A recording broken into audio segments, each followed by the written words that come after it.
Hello दोस्तों, स्वागत है आपका अपने यूट्यूब चैनल ई टारगेट क्लासेस पे। मैं व्यास नारायण साहू आपके लिए लेके आया हूँ एसीएफ का ओल्ड क्वेश्चन पेपर जो कि 2017 का है। और आज हम टेक्नोलॉजी सब्जेक्ट डिस्कस करने वाले हैं। इससे पहले वाले वीडियो में हम केमिस्ट्री और फिजिक्स डिस्कस कर चुके हैं, तो वीडियो में अंत तक बने रहिए और हमारे चैनल ई टारगेट क्लासेस को सब्सक्राइब कर दीजिए। साथ ही साथ बेल आइकन को भी क्लिक कर दीजिए ताकि हम जो भी वीडियो बनाए आप तक जल्दी से जल्दी पहुँच सके। तो चलिए स्टार्ट करते हैं। हमारा पहला क्वेश्चन है, निम्नलिखित यूरिया के संदर्भ में निम्नलिखित में कौन से प्रेक्षण सही हैं। तो सबसे पहले मैं बता दूं कि जो निम्नलिखित यूरिया होता क्या है। तो यूरिया के ऊपर जब नीम तेल का जो लेप चढ़ा दिया जाता है तो वो हो जाता है निम्नलिखित यूरिया। इससे हमको फ़ायदा क्या है वो देख लेते हैं। सबसे पहले ये देखते हैं कि इससे हमको 5 से 10% यूरिया की बचत हो जाती है। कीटों के आक्रमण से जो आक्रमण होता है वो भी कम हो जाता है। मृदा की जो गुणवत्ता होती है वो भी बढ़ जाती है। और साथ ही साथ एक चीज़ और है कि ये जो है पर्यावरण के अनुकूल है। ये इम्पोर्टेंट पॉइंट है, इसमें से पर्यावरण अनुकूल है। तो इसका जो सही आंसर हो जाएगा, हमारा कीटों के आक्रमण को कम भी करता है और मृदा की गुणवत्ता को भी बढ़ाए रखता है। तो इसका जो सही आंसर है 1 और 3। साथ ही साथ ये भी जान लेते हैं कि यूरिया का सूत्र क्या होता है। यूरिया का सूत्र जो होता है NH2CO NH2 होता है, NH2CO NH2। नेक्स्ट क्वेश्चन है हमारा, ISP का तात्पर्य क्या है।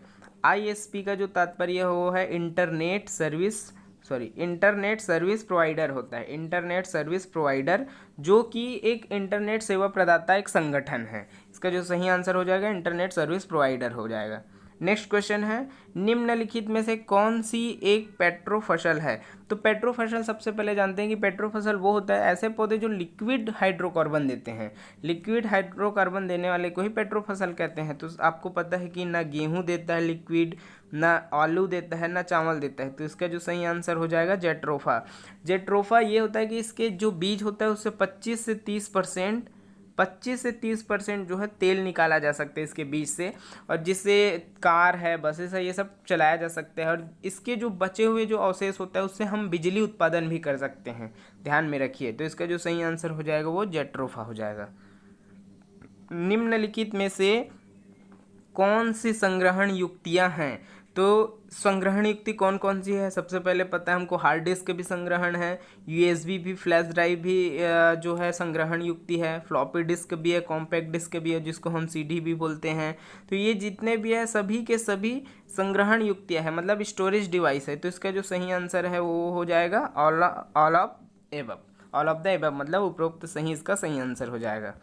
नेक्स्ट क्वेश्चन है, भारतीय अंतरिक्ष अनुसंधान के क्षेत्र में निम्नलिखित में से क्या सत्य नहीं है बोल रहे हैं। तो सत्य नहीं है, इसमें से हम सबसे पहले जानते हैं कि सत्य कौन कौन सा है। तो भारत में प्रथम प्रक्षेपित उपग्रह आर्यभट्ट था, ये भी सही है, जो कि आर्यभट्ट 1975 में प्रक्षेपण किया गया था सोवियत संघ द्वारा, हमारे भारत का ही है। तो ये सही है। महान वैज्ञानिक विक्रम साराभाई भारतीय अंतरिक्ष अनुसंधान के जनक हैं, ये भी सही हमारा। इसरो की स्थापना 1962 में हुई थी, ये आपका गलत है, क्योंकि इसरो की जो स्थापना हुई थी चौथी पंचवर्षीय की योजना के तहत 1969 में किया गया था। 1969 में ही इसरो की स्थापना हुई थी, जो कि यहाँ पर दिया कि इसरो का जो स्थापना 1962 में हुआ था, जो कि गलत आंसर है। और इसरो जो है भारत सरकार के अंतरिक्ष विभाग के संस्थान के अंतर्गत है, ये भी सही है। तो इसमें सत्य नहीं है, कौन सा आएगा, ये हमारा जो सी ऑप्शन है वो है हमारा सही आंसर हो जाएगा। तो इसका जो सही आंसर हो जाएगा वो है इसरो की स्थापना 1962 में हुई थी, ये हमारा सत्य कथन नहीं है। नेक्स्ट क्वेश्चन है, आमतौर पर कौन सी फसल मृदा की उर्वरता को बहाल करने के लिए ही बोई जाती है। तो इसका जो सही आंसर है वो है दाल हो जाएगा। दाल जिसकी जो जड़ होती है उसमें क्या होता है, राइजोबियम होता है। राइजोबियम क्या करता है, जो वायुमंडल में नाइट्रोजन उपस्थित होता है उसको ग्रहण कर लेता है और वो नाइट्रोजन को वो मृदा में दे देता है, जिससे इसी कंडीशन को हम क्या बोलते हैं, नाइट्रोजन स्थिरीकरण भी बोलते हैं इसको। अब जब वो जो दालें हैं, मतलब जो दाल की जो जड़ें हैं, वो नाइट्रोजन स्थिरीकरण के तहत जो नाइट्रोजन होता है उसको ज़मीन में दे देता है, तो अगला जो अदलहनी फसल बोएंगे हम, वो उसके लिए कारगर साबित होगा। तो इसको ही हम नाइट्रोजन स्थिरीकरण भी बोलते हैं। तो दलहनी जो फसल है वो है मृदा की उर्वरता को बढ़ाए रखने के लिए ही इम्पोर्टेंट है। नेक्स्ट क्वेश्चन है हमारा, कौन सा ऊर्जा स्रोत कार्बन डाइऑक्साइड गैस उत्सर्जित नहीं करता, बोल रहे हैं उत्सर्जित नहीं करता। तो आपको पता है पेट्रोलियम उत्सर्जित करता है, कोल उत्सर्जित करता है, नेचुरल गैस करता है। तो यूरेनियम एक ऐसा है, यूरेनियम जो कि कार्बन डाइऑक्साइड गैस उत्सर्जित नहीं करता। नेक्स्ट क्वेश्चन है हमारा, भूस्थैतिक कक्षा लगभग कितनी ऊंचाई पर स्थित है? तो भूस्थैतिक कक्षा जो है पृथ्वी से लगभग 35,000 किलोमीटर, 35,786 कुछ किलोमीटर जो है वो ऊंचाई पर स्थित है पृथ्वी से। तो इसका जो सही आंसर हो जाएगा 36,000 किलोमीटर। भूस्थैतिक कक्षा मतलब ये है कि जो उपग्रह होता है वो पृथ्वी से हमेशा एक ही स्थान पर दिखाई देता है। ऐसे जो उपग्रह होते हैं उसको भूस्थैतिक उपग्रह भी बोलते हैं। तो ये जो ऊंचाई है वो 36,000 किलोमीटर तक का है। नेक्स्ट क्वेश्चन है हमारा, निम्न भारतीय उपग्रहों में कौन सा टीवी दूरदर्शन कार्यक्रमों के प्रसारण हेतु तथा लंबी दूरी के संचार के लिए अभिप्रेरित है? तो इसका जो सही आंसर है इनसेट ए। वो इनसेट देख लेते हैं। इनसेट का जो फुल फॉर्म होता है इंडियन नेशनल सैटेलाइट होता है। इसका जो शुभारंभ है इसरो द्वारा 1983 में किया गया था। ध्यान में रखिए 1983 में हुआ था, इसरो ने किया था। और इसके थ्रू ये है कि जो भारतीय मौसम विज्ञान है, दूरदर्शन होता है, आकाशवाणी होता है, ये सभी के संचार के लिए ये अभिप्रेरित है। तो इसका जो सही आंसर हो जाएगा इनसेट ए हो जाएगा। नेक्स्ट क्वेश्चन है, किस निम्नलिखित में से किस भारतीय अमेरिकन का चयन नासा द्वारा अंतरिक्ष यात्री के रूप में 2017 में किया गया था? तो इसका जो सही आंसर है श्री राजाचारी। ये उस टाइम के हिसाब से करंट का क्वेश्चन है। तो आपको अभी से करंट के क्वेश्चन भी प्रिपेयर होना है टेक्नोलॉजी के क्षेत्र में। नेक्स्ट क्वेश्चन है, 15 फरवरी 2017 को भारत द्वारा एक साथ 104 उपग्रहों का एक ही यान द्वारा प्रक्षेपण की प्रयुक्त किया गया था। इसका जो सही आंसर है PSLV C-35। PSLV का फुल फॉर्म होता है PSLV polar satellite launch vehicle. एक लॉन्च करने वाला व्हीकल है जिससे उपग्रह को हम यहाँ से अंतरिक्ष में भेजते हैं। नेक्स्ट क्वेश्चन है, अमोनियम सल्फेट उर्वरक है। अमोनियम सल्फेट एक उर्वरक है। तो इसका जो सबसे पहले जान लेते हैं इसका फॉर्मूला क्या होता है, NH4 ट्वाइस SO4, जो कि धान के लिए ही सबसे अच्छा उर्वरक होता है। धान के लिए सबसे बेस्ट उर्वरक माना जाता है अमोनियम सल्फेट को। नेक्स्ट क्वेश्चन है, धान में ब्लास्ट रोग, गेहूं में रस्ट रोग, गन्ने में रेट रोग रोगों के जो कारण होता है वो है। तो इसका जो सही आंसर हो जाएगा कवक। इसका जो सही आंसर हो जाएगा कवक। तो मैं आपको बता देता हूँ कि जो धान में ब्लास्ट रोग होता है वो ओराइजी नामक कवक से होता है। ओराइजी नामक जो कवक होता है उसके थ्रू ये ब्लास्ट रोग होता है। तो हम धान के बारे में ही जान लेते हैं कि इनमें कौन कौन सा रोग होता है। तो जो धान में सबसे पहला जो एक भूरी चित्ती रोग भी होता है, भूरी चित्ती रोग जो कि फफूंद से होता है। ध्यान में रखिए धान के बारे में हम बात कर रहे हैं। ध्यान में भूरी चित्ती रोग होता है, फफूंद के वजह से होता है। अंगमारी रोग भी एक और होता है जिसको लीफ ब्लाइट भी बोलते हैं, मतलब पत्तों से जो रिलेटेड रोग होता है वो जीवाणु के माध्यम से होता है। और एक शीथ रोग भी होता है जो कि एक फफूंद से होता है, शीथ रोग। तो ध्यान में रखिए धान के बारे में 4 रोग होते हैं। एक ब्लास्ट रोग होता है, भूरी चित्ती रोग होता है, अंगमारी रोग होता है, शीथ रोग होता है। नेक्स्ट क्वेश्चन है हमारा, माइक्रोसॉफ्ट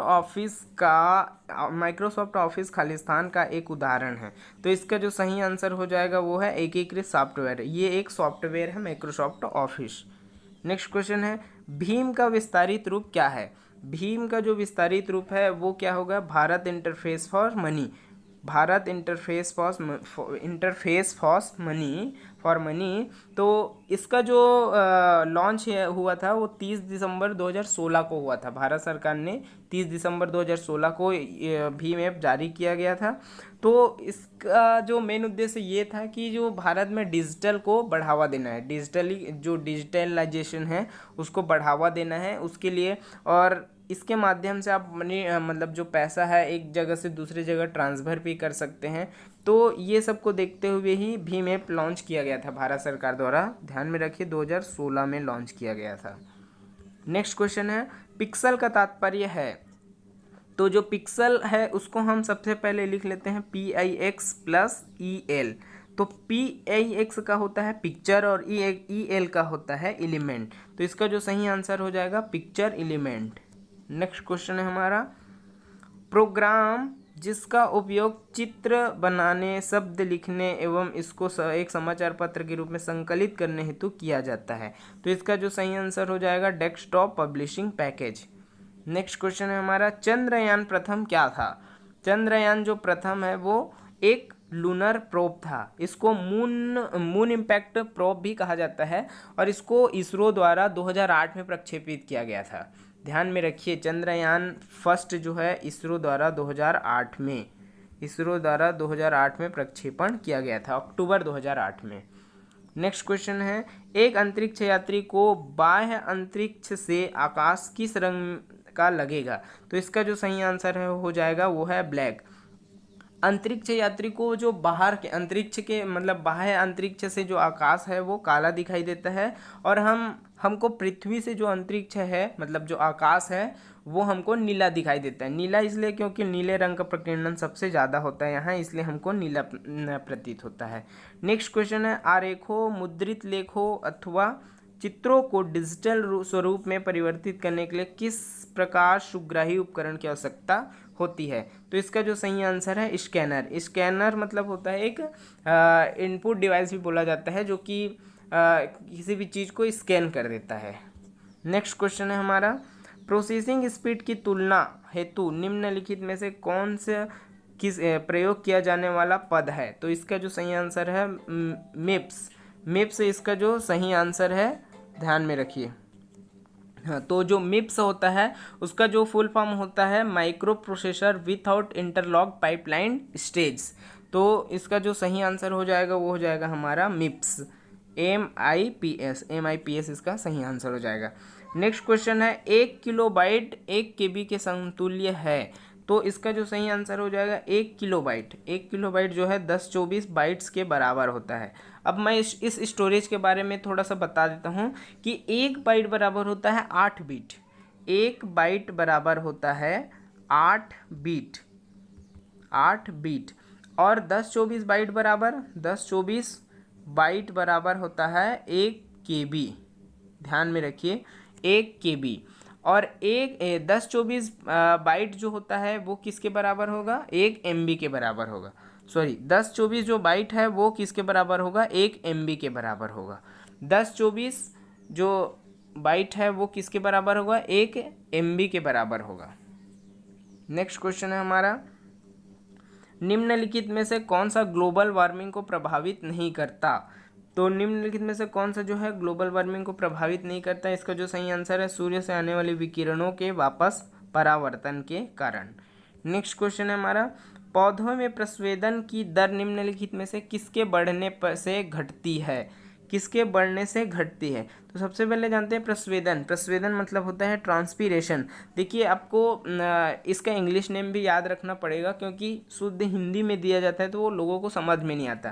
तो प्रस्वेदन एक्चुअल में होता है वाष्पोत्सर्जन को ही प्रस्वेदन कहते हैं। तो वाष्पोत्सर्जन क्या होता है? जब पौधे की जड़ें से पत्तियों तक जब जो जल है वो पहुंचती है और जो पत्तियां रहती है उसमें स्टोमेटा उपस्थित होता है। तो स्टोमेटा के खुलने और बंद होने से क्या होता है, जो उसमें जल पत्ती में जो जल होता है वो वाष्पोत्सर्जन की क्रिया द्वारा बाहर निकल जाती है। तो ये जो इफेक्ट पड़ता है वो है वायु की आर्द्रता, जो ह्यूमिडिटी होती है वो जब बढ़ जाती है तो ये प्रस्वेदन की दर जो है निम्न हो जाती है। नेक्स्ट क्वेश्चन है हमारा, कौन सी फसल के उत्पादन के लिए निरंतर अर्धजलीय आवश्यकता होती है?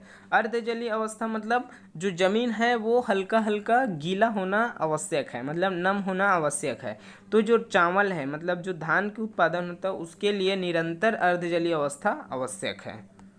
नेक्स्ट क्वेश्चन है, भारतीय वैज्ञानिक और औद्योगिक अनुसंधान परिषद का अध्यक्ष कौन है? तो इसका जो सही आंसर है भारत के प्रधानमंत्री ही वैज्ञानिक और औद्योगिक अनुसंधान परिषद होता है उसके अध्यक्ष होते हैं। नेक्स्ट क्वेश्चन है, सुपर फास्फेट का उत्पादन फास्फेट शिला खाली स्थान से प्रतिक्रिया द्वारा किया जाता है। तो इसका जो सही आंसर हो जाएगा सल्फ्यूरिक एसिड। सल्फ्यूरिक एसिड जो है सुपर फॉस्फेट का उत्पादन और फास्फेट शिला की प्रतिक्रिया द्वारा किया जाता है। नेक्स्ट क्वेश्चन है, धान में पत्ता तुषार का कारण है। तो मैं आपको पहले वाले जो क्वेश्चन है उसमें भी बता चुका हूँ। पत्ता तुषार जिसको हम क्या बोलते हैं, अंगमारी रोग भी बोलते हैं या लीफ ब्लाइट भी बोलते हैं, लीफ ब्लाइट। तो पत्तों से रिलेटेड जो भी रोग होता है धान में वो किसके थ्रू होता है, जीवाणु से होता है, जीवाणु से। आपको पहले भी बताया था मैं, आप चाहो तो इसको नोट डाउन भी कर सकते हैं। नेक्स्ट क्वेश्चन है हमारा,